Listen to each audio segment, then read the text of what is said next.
नमस्कार दोस्तों, हमारे channel study point Verma sir में आपका हार्दिक स्वागत है। आज हम विश्व के जीके को लेकर आए जो सभी प्रतियोगियों को जानना जरूरी है।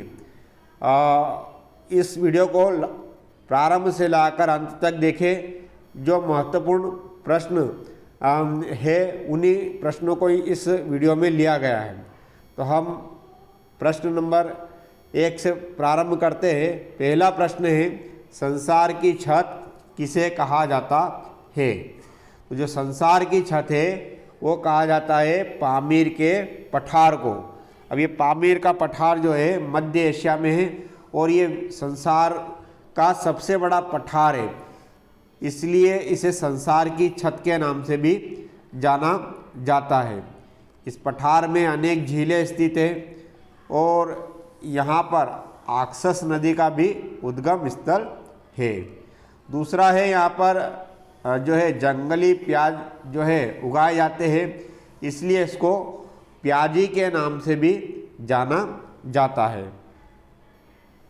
अगले प्रश्न की ओर बढ़ते हम। अगला प्रश्न है, इंग्लैंड का बगीचा किस स्थान को कहा जाता है? तो इंग्लैंड का बगीचा जो है वो इंग्लैंड के जो शहर है केट को कहा जाता है, क्योंकि यहाँ पर बहुत सारे बगीचे हैं, इसलिए इसको इंग्लैंड का बगीचा के नाम से भी जाना जाता है। बड़ा सुंदर स्थान है ये। अगले प्रश्न की ओर हम बढ़ते हैं। अगला प्रश्न है, आंसुओं का प्रवेश द्वार जो है किसे कहा जाता है?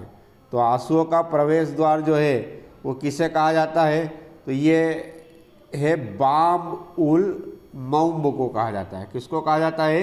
बाम उल मऊम। ये क्षेत्र कहाँ पर है? अरब प्रायद्वीप में, जो लाल सागर को अदन से जोड़ता है। और इसको आंसुओं का प्रवेश द्वार इसलिए कहा जाता है क्योंकि यहाँ पर नाविक जो है उनका निकलना या गुजरना जो है बड़ा कठिन होता है।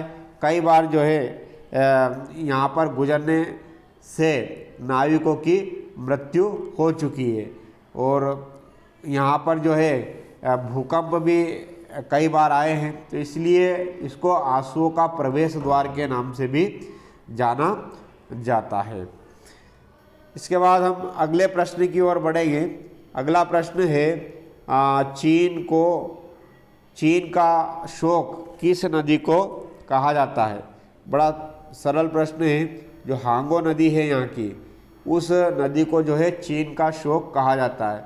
तो समझ में आ ही गया होगा, क्योंकि इस नदी के कारण जो है बाढ़ या मतलब कि जो है फसलों को नुकसान होता है। कई बार मतलब कि अपने किनारों को छोड़ देती है और फसलों को बर्बाद कर देती है, इसलिए इस नदी को जो है चीन का शोक कहा जाता है। तो याद रखना कि चीन का शोक किसको कहा जाता है? तो हांगो नदी को कहा जाता है। इसके बाद हम अगले प्रश्न की ओर बढ़ेंगे। अगला प्रश्न है, सूर्योदय का देश किसे कहा जाता है? तो जो सूर्योदय का जो देश है वो जापान को कहा जाता है। तो इसे सूर्योदय का देश क्यों कहा जाता है? तो इसके पीछे भी कहानी है कि 13वीं शताब्दी में जो मार्को पोलो था और इतालवी जो व्यापारी थे, इन्होंने कभी जापान देखा नहीं था और दक्षिण चीन के लोग जो है उन्होंने मतलब कि बताया था कि इधर एक देश है, और वो जो है इशारा करके बताते थे कि जिधर से मतलब सूर्य उगता है उधर एक देश है। तभी से मतलब कि इस देश को जो है सूर्योदय का देश के नाम से भी जाना जाने लगा है। तो याद रखना हमको, सूर्योदय का देश किसे कहा जाता है? तो जापान को कहा जाता है। फिर अगला प्रश्न है, मोतियों का द्वीप किसे कहा जाता है? तो मोतियों का द्वीप जो है वो बहरीन को कहा जाता है। हम सभी को पता है कि द्वीप जो है से मोती जो है वो निकलते हैं, और ये बहरीन नाम के स्थान पर कई द्वीप हैं और जहाँ पर कई मोती जो है इस स्थान से प्राप्त होते हैं और सुंदर और अनेक प्रकार के जो मोती जो है बहरीन से प्राप्त हुए हैं, तो इसलिए इसको मोतियों के द्वीप के नाम से भी जाना जाता है। अगला प्रश्न है, विश्व की जन्नत या फैशन का शहर किसे कहा जाता है? तो विश्व की जन्नत या फैशन का शहर जो है, फ्रांस की जो राजधानी है, फ्रांस का जो शहर है पेरिस, पेरिस को जो है विश्व की जन्नत या फैशन का शहर कहा जाता है। और इस शहर को जो है प्रेम की नगरी के नाम से भी जाना जाता है। और सैलानियों के लिए तो यह स्थान जो है एक सपनों का शहर है। और इस स्थान पर जो एफिल टावर है, एफिल टावर पर जाना हर व्यक्ति जो है पसंद करता है। तो एफिल टावर के कारण भी, और यहाँ पर एक ऊंची पहाड़ी है और इसको प्रेम की दीवार के नाम से भी जाना जाता है। इस दीवार पर ऐसा माना गया है कि 300 भाषाओं में यहाँ पर आई लव यू शब्द लिखा है, इसलिए इसे प्रेम का नगर भी जो है कहा जाता है। तो विश्व की जन्नत या फैशन का शहर किसको कहा जाता है? तो याद रखना हमको, पेरिस को कहा जाता है। अगला प्रश्न है, चीनी का कटोरा किसे कहा जाता है? तो जो चीनी का कटोरा है वो क्यूबा को कहा जाता है। क्यूबा में जो है सर्वाधिक गन्ना पैदा होता है और इसीलिए मतलब इसको चीनी का कटोरा कहा जाता है। और सबसे ज़्यादा चीनी जो है किस देश में खाई जाती है? तो यह भी याद रखना है, इजराइल देश में। जो इजराइल देश है यहाँ पर जो है सबसे ज़्यादा चीनी खाई जाती है। अगला प्रश्न है, बिजली की गड़गड़ाहट का देश किसे कहा जाता है? तो बिजली की गड़गड़ाहट वाला देश जो है वो भारत का पड़ोसी देश जो भूटान है, उसको बिजली का गड़गड़ाहट वाला देश कहा जाता है। अगला प्रश्न है, लौंग का द्वीप, देखिए जहाँ पर लौंग जो है सर्वाधिक पैदा होते हैं तो उसको कहा जंजीबार, जंजीबार जो है उसको लौंग के द्वीप के नाम से जाना जाता है। अगला प्रश्न है, हवा महल का शहर, तो हवा महल का शहर कौन सा है? तो जो अमेरिका का जो शिकागो शहर है जहाँ पर स्वामी विवेकानंद ने अपना प्रसिद्ध भाषण दिया था, ये हवा महल का शहर के नाम से जाना जाता है। यहाँ पर कई गगनचुंबी इमारतें है, इसलिए इसे हवा महल का शहर जाना जाता है, के नाम से जाना जाता है। अगला प्रश्न जो है सरल ही है, सफ़ेद हाथियों का देश, जो सफ़ेद हाथियों का देश है वो थाईलैंड है। ये बस सामान्य जीके है, ये सभी को याद रखना चाहिए। सफ़ेद हाथियों का देश थाईलैंड। और पिरामिड का जो देश है वो मिस्र है। ठीक है, अगला प्रश्न जो है उसे कहा जाता है, अगला प्रश्न जो है प्रश्न है कि सांपों का देश किसे कहा जाता है? तो जो सांपों का देश जो है वो ब्राज़ील को कहा जाता है, क्योंकि यहाँ पर बहुत सारे सांपों की प्रजाति पाई जाती है और इसलिए इसे सांपों के देश के नाम से जाना जाता है। लेकिन इस एक और चीज़ भी इसके साथ आप जोड़ लेना कि एक क्षेत्र है आयरलैंड। आयरलैंड एक ऐसा द्वीप है जहाँ पर एक भी सांप नहीं पाए जाते। तो आयरलैंड जो है बिना मतलब सांपों वाला देश है। तो ये दो प्रश्न हो गए कि सांपों वाला देश कौन सा है? तो याद रखना ब्राज़ील है, क्योंकि यहाँ पर अनेक प्रकार के सांप पाए जाते हैं। और बिना सांपों वाला देश कौन सा है? तो वो है आयरलैंड। तो आयरलैंड जो है वो वहाँ पर एक भी सांप नहीं पाए जाते। इसी प्रकार से अगला प्रश्न है 7 पर्वतों का नगर।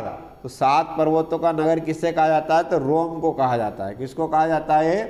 रोम को कहा जाता है। फिर अगला प्रश्न है श्रीलंका का पुराना नाम क्या है? तो जो श्रीलंका है उसका पुराना नाम जो है सिलोन है। इसके बाद इसी प्रकार का एक और प्रश्न है कि थाईलैंड का पुराना नाम। तो थाईलैंड को जो है पुराने समय में श्याम नाम से पुकारा जाता था। इसके बाद अगला प्रश्न है कि ईरान का पुराना नाम क्या है? तो ईरान का पुराना नाम जो है पर्शिया है। ईरान का पुराना नाम क्या है? पर्शिया।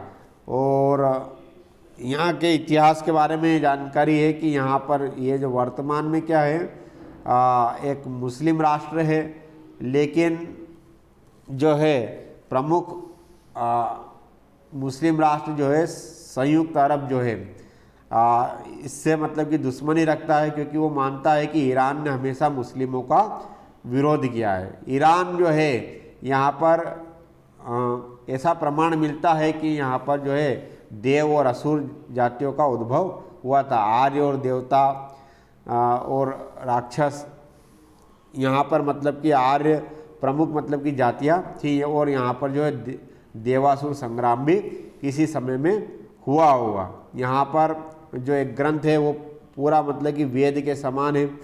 तो इस प्रकार से जो है मुस्लिम राष्ट्र जो है ईरान से एक प्रकार का इनका युद्ध चलता रहता है। तो ईरान का पुराना नाम क्या है? पर्शिया। अगला प्रश्न है, भारत का मसाला का बगीचा किसे कहा जाता है? तो ये सबको बिल्कुल सरल सा सवाल है। भारत का मसाला का बगीचा जो है वो केरल को कहा जाता है, क्योंकि केरल में लौंग है, इलायची है ना, काली मिर्च है, ये अधिकांश पैदा होते हैं, इसलिए इसको भारत के मसाले का बगीचा कहा जाता है। और भारत का बगीचा किसे कहा जाता है? तो वो किससे कहा जाता है? बेंगलोर को, क्योंकि बेंगलोर में जो है एक प्रकार की क्लीन सिटी भी है ये, और अनेक मतलब कि जो है बगीचे यहाँ पर लगे हुए हैं। यहाँ की सुंदरता जो है वो देखने योग्य है, और इस स्थान पर जो है गंदगी का नामो निशान नहीं, क्लीन सिटी के नाम से भी इसको जाना जाता है। तो इसको भारत का बगीचा के नाम से भी जाना जाता है। तो भारत का बगीचा कौन सा है? तो बेंगलोर है, ये याद रखना हमको। अगला है पवन चक्कियों की भूमि, तो ये है नीदरलैंड। नीदरलैंड को पवन चक्कियों की भूमि कहा जाता है। इसके बाद अगला है झुकी हुई मीनार किस देश का राष्ट्रीय स्मारक है? तो जो झुकी हुई मीनार है वो है इटली में पीसा शहर में। पीसा शहर में ये जो प्रसिद्ध मीनार है जो 179 फुट ऊंची है, और इसमें इसको लगभग जो है 13वीं शताब्दी में इसका निर्माण हुआ था। इस मीनार में लगभग 8 मंजिलें, तो ये थोड़ी सी झुकी हुई है, और इस कारण मतलब कि जो है यह आश्चर्य मतलब कि इसको किसने निर्माण किया और इसकी कोर मतलब किसने इसकी संरचना की होगी, इसका नक्शा बनाया होगा, ये अभी भी जो है किसी को पता नहीं है, और विश्व के सामने एक आश्चर्य के रूप में ये खड़ी है। तो ये हमको याद रखना है कि झुकी हुई मीनार किस देश का राष्ट्रीय स्मारक है? तो पीसा, जो इटली शहर में। अगला प्रश्न है एफिल टावर किस देश का राष्ट्रीय स्मारक है? तो अभी मैंने बताया आपको कि जो सैलानियों का जो सपनों का जो शहर है वो है पेरिस, और वहीं पर जो है एफिल टावर है। तो एफिल टावर जो है बड़ा प्रसिद्ध है, और यहाँ पर इस टावर को या इस शहर को जो है पर्यटन के लिए मतलब यहाँ पर लगभग हर वर्ष 1.5 से 2 करोड़ 2.5 करोड़ के लगभग लोग जो है इस शहर में मतलब कि जो है एफिल टावर देखने के लिए आते हैं। तो ये एफिल टावर जो है बड़ा प्रसिद्ध है, और अभी मैंने बताया आपको इसको प्रेमियों का शहर भी कहा जाता है। तो एफिल टावर जो है वो कहाँ पर है? तो वो फ्रांस में, फ्रांस की राजधानी पेरिस। फिर अगला प्रश्न है लौह उत्पादन में भारत का क्या स्थान है? लौह उत्पादन में जो भारत का जो है चौथा स्थान है। पहला स्थान जो है ऑस्ट्रेलिया का है, दूसरा लौह उत्पादन में जो है ब्राज़ील अपना स्थान रखता है, तीसरा जो है चीन जो है लौह उत्पादक में है, और चौथा स्थान जो है लौह उत्पादन में भारत का है। फिर अगला प्रश्न है कि गेहूं और चावल का प्रमुख उत्पादक देश कौन सा है? तो गेहूं और चावल जो है सर्वाधिक चीन पैदा करता है, लेकिन यहाँ की जनसंख्या भी ज़्यादा है, इसलिए अधिकांश जो है इस देश में गेहूं और चावल खा भी लिया जाता है, लेकिन ये प्रमुख उत्पादक देश की गिनती में आता है। अगला आता है सूर्यमुखी का प्रमुख उत्पादक देश कौन सा? तो सूर्यमुखी का प्रमुख उत्पादक देश जो है वह रूस है। काजू उत्पादन में भारत का स्थान जो है कौन सा है? तो प्रथम स्थान है। काजू उत्पादन में भारत जो है प्रथम स्थान रखता है। अगला प्रश्न है कि भारत में केसर उत्पादन करने वाला प्रमुख राज्य कौन सा है? तो ये हमको एक सामान्य जानकारी याद रखना है, जम्मू कश्मीर में जो है केसर उत्पादन होता है। अगला है राकी पर्वत कहाँ पर स्थित है? तो जो रॉकी पर्वत जो है पश्चिम दक्षिण अमेरिका में स्थित है।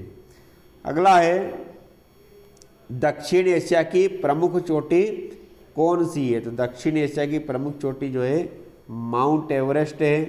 अंतिम प्रश्न है ट्रांस अंटार्कटिका पर्वत कहाँ पर स्थित है? तो ये अंटार्कटिका में ही स्थित है और ये बहुत बड़ा मतलब कि जो है पर्वत है उत्तरी ध्रुव पर।